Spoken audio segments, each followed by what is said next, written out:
ప్రవహిస్తూ ఉంది అనేటువంటిది. ఈ నది ద్వారా ఆ ఏదేను తోటకంతటి కూడా నీరు అందించబడుతూ ఉంది.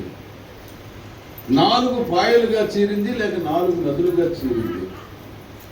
జీవ జల నిధి అయినటువంటి ఆ దేవుడు ఈ నది ద్వారా ఆ ఏదోను తోటలో ఉన్నటువంటి ఆ వృక్షాలకు పరిపూర్ణతను, పోషకను ఇస్తున్నాడు. కొంచెం కొంచెంగా ఇవ్వలేదు, సమృద్ధితో కూడినటువంటి సమృద్ధిని ఇచ్చాడు. ఆయన పరిపూర్ణతను ఇచ్చాడు. సర్వ సృష్టి గల దేవుడు ఈ సమృద్ధి కలిగినటువంటి అందించినటువంటి నీటి ద్వారా ఆ వృక్షాలు ఎప్పుడు పచ్చగా ఉన్నట్లు, వాడనటువంటి స్థితిలో ఉన్నట్లు, పండ్లు సకాలంలో ఇచ్చినట్లుగా. ఇది మళ్ళా మనకు కీర్తన గ్రంథము 1వ అధ్యాయము 1వ కీర్తన 1వ వచనములో మనం విన్నటువంటి ఎజికేలు గ్రంథము 47వ అధ్యాయములో ఈ దేవాలయ గర్భగుడి నుండి ప్రవహించినటువంటి నీరు ఒక 2 కిలోమీటర్లు ప్రవహించిన తర్వాత పెరిగినటువంటి లోతును బట్టి ఇచ్చినటువంటి పండ్లకు సూచికగా ఉంది. ఈ సమృద్ధి అనేటువంటిది, జీవం అనేటువంటిది దేవుడు ఇవ్వగలుగుతున్నాడు ప్రియ సహోదరి సహోదరులారా. అయితే ఈ జీవము యేసు ప్రభు అని మనం భావిస్తే ఆ నదికి ప్రవాహానికి ఆనకట్టలుగా కానీ, లేకపోతే ఇరువైపుల ఒడ్డుగా కానీ మరీ తల్లి మనకు కనిపిస్తూ ఉంటుంది.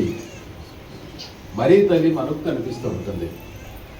జీవానిచ్చేది ఆ నీరు అవుతున్నప్పుడు ఆ ఒడ్డులో మొలిసినటువంటి ఈ మొక్కలకు ప్రాణం అనేటువంటిది ఏర్పాటవడానికి ఒక కట్టగా, లేకపోతే ఒక ఇదిగా మరీ తల్లి మనకు కనిపిస్తూ ఉంది.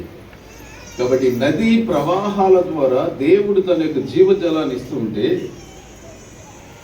ఆ ప్రవాహం అటు ఇటు వెళ్ళకోకుండా స్థిరంగా వెళ్ళటానికి ఒక ఒడ్డుగా, ఇరువైపుల ఒడ్డుగా మరీ తల్లిని దేవుడు ఏర్పాటు చేశాడని నేను భావిస్తూ, ఆమె రక్షణ జలధారగా అర్థం చేసుకునేటువంటి విధానం మనకు కనిపిస్తుందని నేను భావిస్తున్నాను.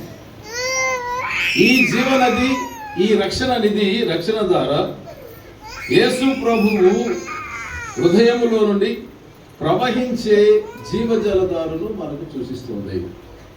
ఒకసారి మనం యోహాను గారి శుభవార్త 7వ అధ్యాయం చదివినప్పుడు 38వ వచనములో ఇది ప్రాణధారగా మనకు కనిపిస్తుంది.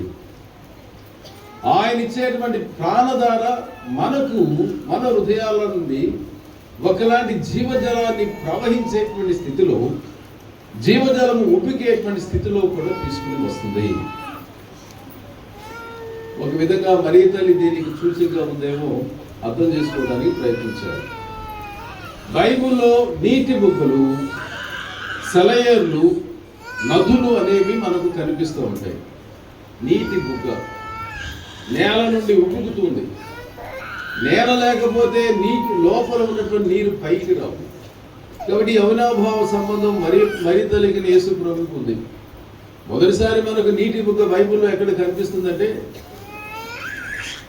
నిర్గమాకాండము 17వ అధ్యాయంలోను, అలాగే సంఖ్యాకాండము 22వ అధ్యాయంలోను కనిపిస్తుంది.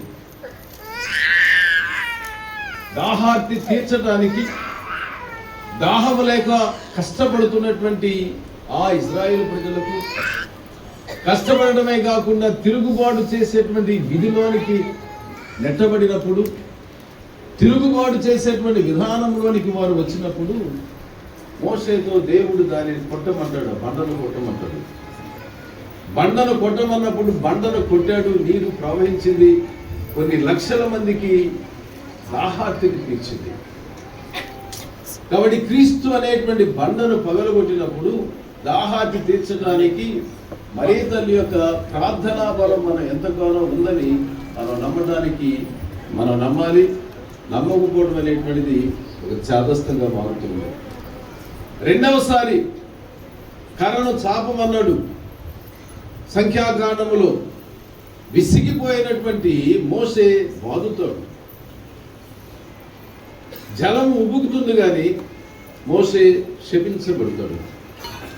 వాగ్దానము చేసినటువంటి ఇజ్రాయేలు భూమికి నడిపించలేకపోతాడు. ఇది ఒక హెచ్చరిక. దేవుడు చేయమన్నటువంటి పనిని చేయవలసినటువంటి కార్యము విశ్వాసులకు మనందరికీ కూడా ఉంది. మోషే కర్ర చాపమన్నప్పుడు చాపలేదు కాబట్టి, కొట్టినప్పటికీ కూడా జలం వచ్చినప్పటికీ మోషే ఇజ్రాయేలు ప్రజలను వాగ్దానం చేసినటువంటి భూమికి నడిపించలేకపోయాడు.